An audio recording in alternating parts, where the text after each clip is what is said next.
बच्चों, आज हम कक्षा 10वीं का पाठ लखनवी अंदाज के बारे में अध्ययन करेंगे। लखनवी अंदाज। लेखक यशपाल को नवाब साहब के किन हाव भाव से महसूस हुआ कि उन्हें बातचीत करने के लिए तनिक भी उत्सुकता नहीं है।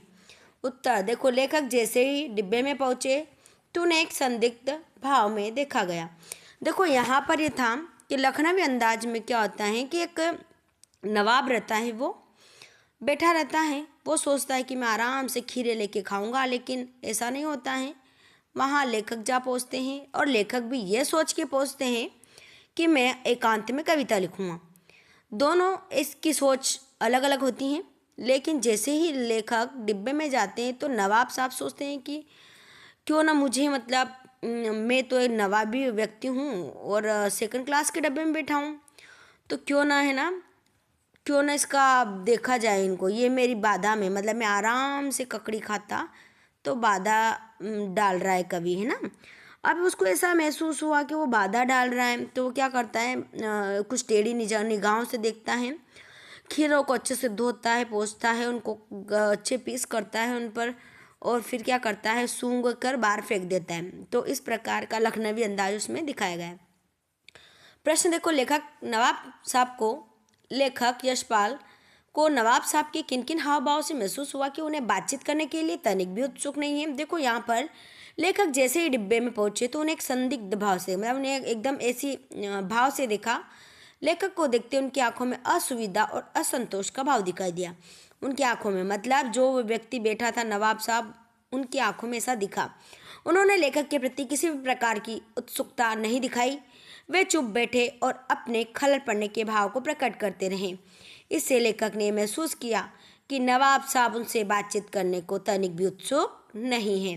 प्रश्न अगला, बस मोस्ट आईएमपी क्वेश्चन ही लिखा रही हूँ मैं, 3 प्रश्न होंगे बस इसमें आईएमपी, जो तुम्हारे अभी तक परीक्षा में पूछे गए हैं, तो इनको अच्छे से देखें। अगला प्रश्न है ना, प्रश्न अगला लखनवी अंदाज का ना।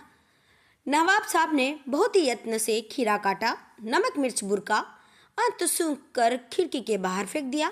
उन्होंने ऐसा क्यों किया? उनका ऐसा करना उनके कैसे स्वभाव की ओर संकेत करता है? देखो, यहाँ नवाब साहब बैठे हैं, किस प्रकार उन्होंने खीरे को काटा है, यहाँ नमक मिर्च भी रखा हुआ है और उस खीरों को सूंघ कर बाहर फेंक दिया। तो देखो, यहाँ चित्र के द्वारा दिखाया गया है। अब उत्तर देखो, नवाब साहब ने बहुत यत्न के साथ खीरे को काटा, नमक मिर्च डाला उस पर, और परिश्रम से तैयारी के बाद उन्होंने उसको सूंघा और उससे अपने रईसी के अंदाज में स्वाद की सुगंध नहीं मिली जिससे वे अपेक्षा कर रहे थे। उन्हें लगा कि इनके स्तर का नफासत के अनुरूप काम नहीं है। इसी कारण उन्होंने खीरे को बिना खाए ही क्या किया, खिड़की से बाहर फेंक दिया। उनका ऐसा करना उनके नखरेबाज, अत्यंत नफासत पसंद, आत्मसम्मानी और थोड़ी सी बात ना पसंद कर देने वाले स्वभाव की ओर संकेत करता है। वे छोटी छोटी बातों में शान शौकत और उच्च स्तरों की अपेक्षा रखते हैं और तथा उनकी पसंद नापसंद को लेकर बहुत से संवेदनशील और कठोर हैं। यह उनके लेखक का नवाबी ठाट बाट और नफासत पसंद स्वभाव को दर्शाता है, मतलब उनके अच्छे स्वभाव को नहीं दर्शाता है। अगला और लास्ट प्रश्न, बस 3 ही आईएमपी प्रश्न है ना इसमें।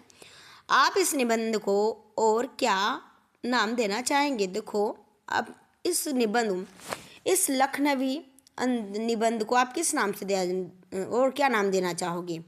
मेरी राय में इस रचना को नवाबी नुक्तक, नवाबी प्रदर्शन, झूठी शान अथवा रस्सी जल गई पर्यटन न गई शीर्षक दिए जा सकते हैं। नवाब साहब छूटी शान में ही दिखावा करते हैं।